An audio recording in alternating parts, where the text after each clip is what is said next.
Alors, la diplomatie algérienne a toujours joué un rôle très important, même avant même l'indépendance de l'Algérie. D'ailleurs, la diplomatie a contribué à la guerre d'indépendance de l'Algérie. De cette arrête. Cela dit que la diplomatie joue un rôle très important et fait partie l'un des outils que l'État, au sein de l'État, pour défendre ses intérêts.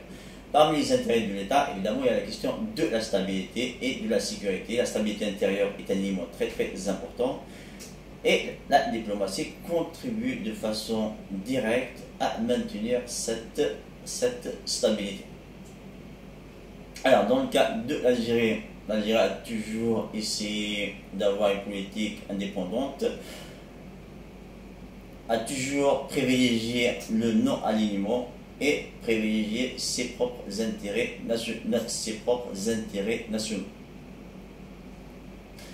À partir de là, l'Algérie essaye, dans du cas d'avoir des relations avec des États qui ont des intérêts, des visions communes. Depuis ce que j'ai pu constater depuis l'arrivée du président Tebboune, il y avait, de mon point de vue, un changement qui est très important et un rapprochement avec les pays, ce qu'on appelle non-alignement.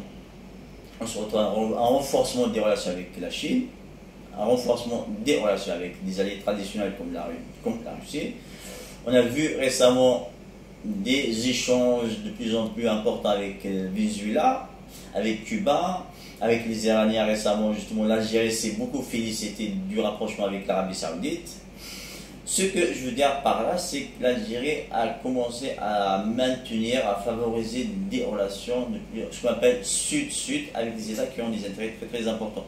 Évidemment, cela joue un rôle très important pour soutenir les intérêts de l'Algérie.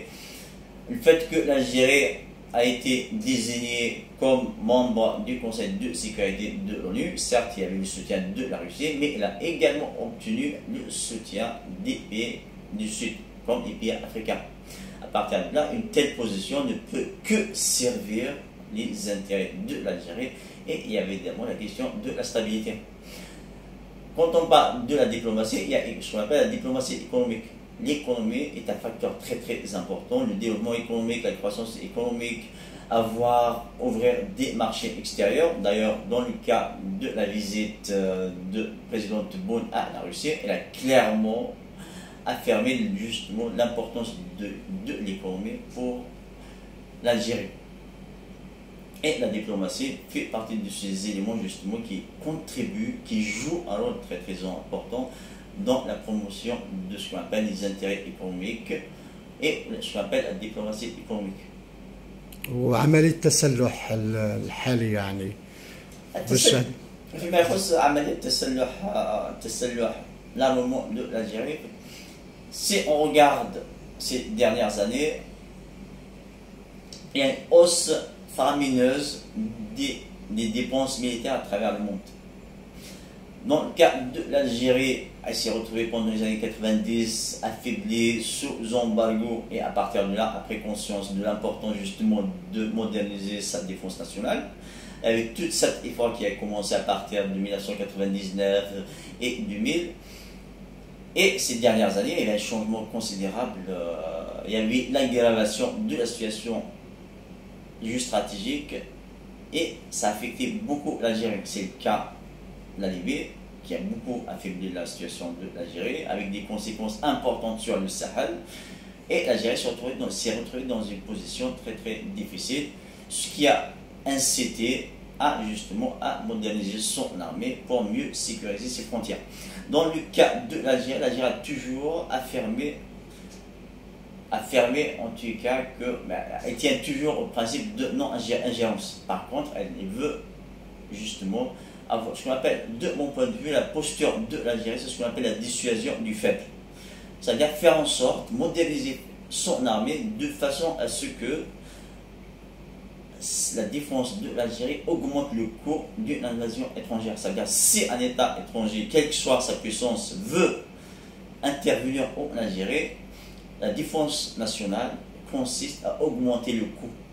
C'est ce qu'on appelle la dissuasion du faible. ça partir de là, ce que je veux dire, c'est que le réarmement de l'Algérie, ou plutôt la modernisation de l'armée algérienne, est une nécessité. D'une part pour la sécurité des frontières, mais au-delà même pour la dimension économique. Je peux vous donner un exemple qui est simple. Lorsqu'en 2013, il y avait l'affaire de Tekin Touré,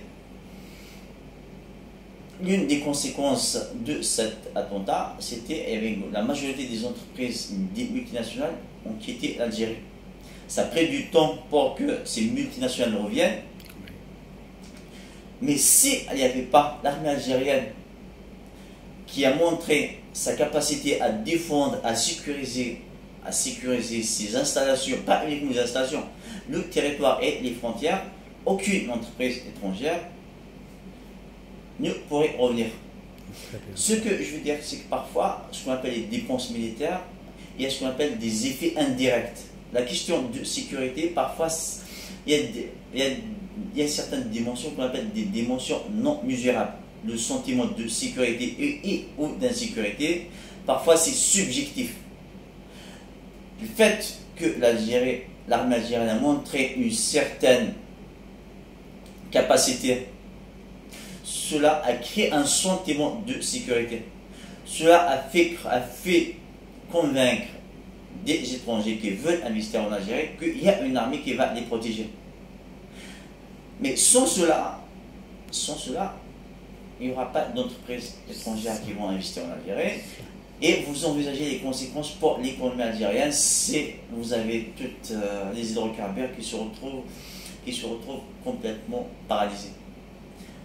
Pour là, en fait, certes, il y a des impératifs pour sécuriser les frontières. On vit dans un environnement international de plus en plus volatile, dangereux, les alliés ne sont plus fiables. Cela signifie que l'Algérie a besoin de compter sur sa propre défense. Ça, c'est le premier élément. Ensuite, il faut voir les choses, ce qu'on appelle les effets indirects, comme l'exemple que je viens de vous donner. C'est actuellement pourquoi il y a des Algériens, on n'investit pas en Mali, on n'investit pas dans certains États faibles. Parce qu'il y a un sentiment d'insécurité. On sait qu'il n'y a pas quelqu'un qui va protéger ses investisseurs. Ce n'est pas le cas de l'Algérie. ممكن رايكم في قضية الصحراء أو مستقبل الصحراء الغربية دكتور؟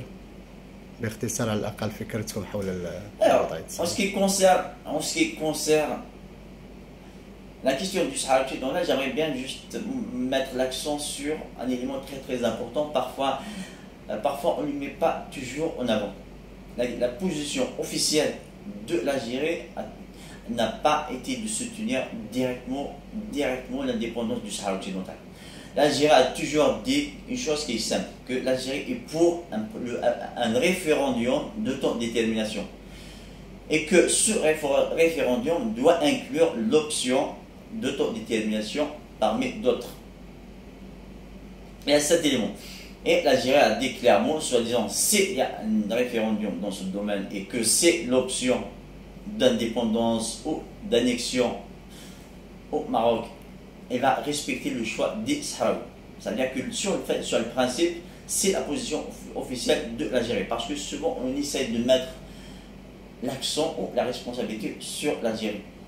L'Algérie, son principe, c'est quoi? C'est soutenir le principe de référendum, et le référendum doit inclure le principe d'autodétermination, ce que le Maroc refuse. Ça, c'est le premier élément. Jusqu'à maintenant, la question du Sahara occidental reste un territoire non autonome. Sur le principe, le Maroc parfois obtient un soutien, mais souvent c'est insignifiant.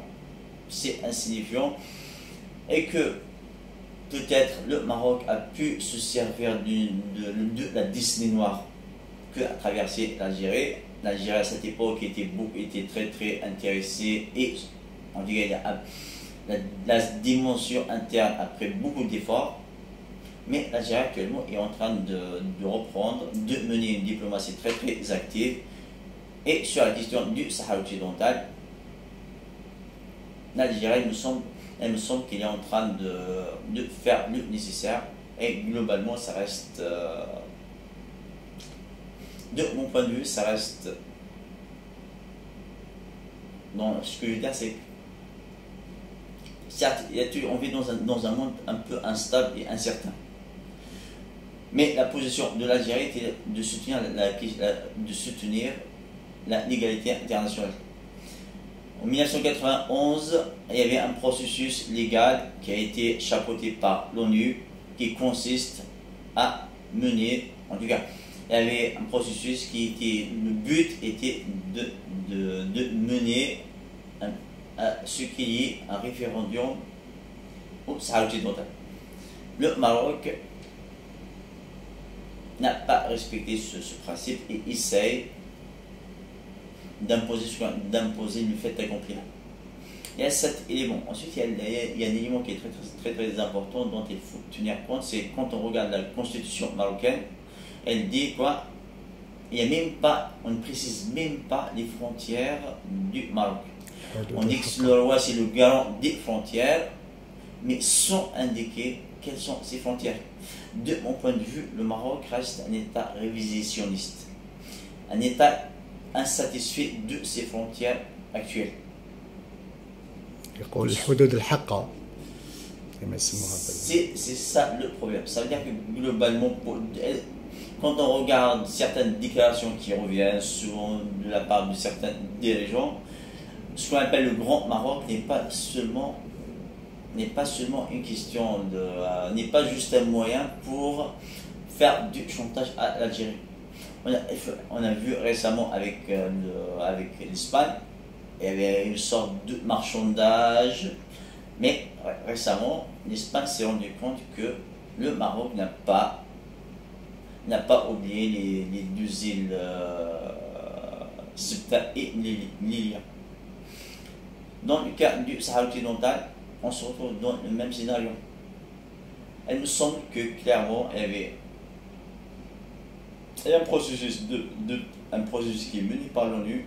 L'Algérie est du côté du droit international. La question du Sahara occidental et du côté du droit international et du côté du Sahara occidental.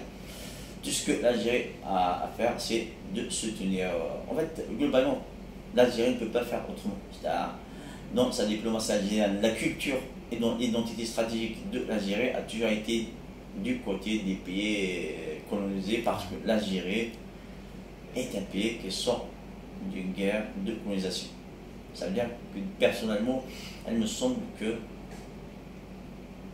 c'est une posture qui coïncide avec je dirais, les valeurs de l'Algérie, parce que globalement, l'Algérie n'a jamais été intéressée par la question. Je vais simplifier. Dans le cadre de l'Algérie, on a toujours reproché à l'Algérie une volonté d'avoir un État fantôme à ses côtés. C'est pas vraiment la position de l'Algérie. Actuellement, l'Algérie investit des sommes énormes pour soutenir des réfugiés sahraouis, alors que la communauté internationale les a abandonnés. Et qui assume ces frais? L'Algérie fait des efforts énormes, humanitaires. Quand on regarde l'affaire Afrique du Sud, l'Algérie a joué un rôle très important dans le cas de l'Afrique du Sud pendant l'apartheid. À l'époque, c'était des puissances démocratiques qui apportaient un soutien à l'apartheid, alors que l'Algérie était du côté était contre ce régime, mais finalement ça a pris du temps, mais l'Algérie était du bon côté.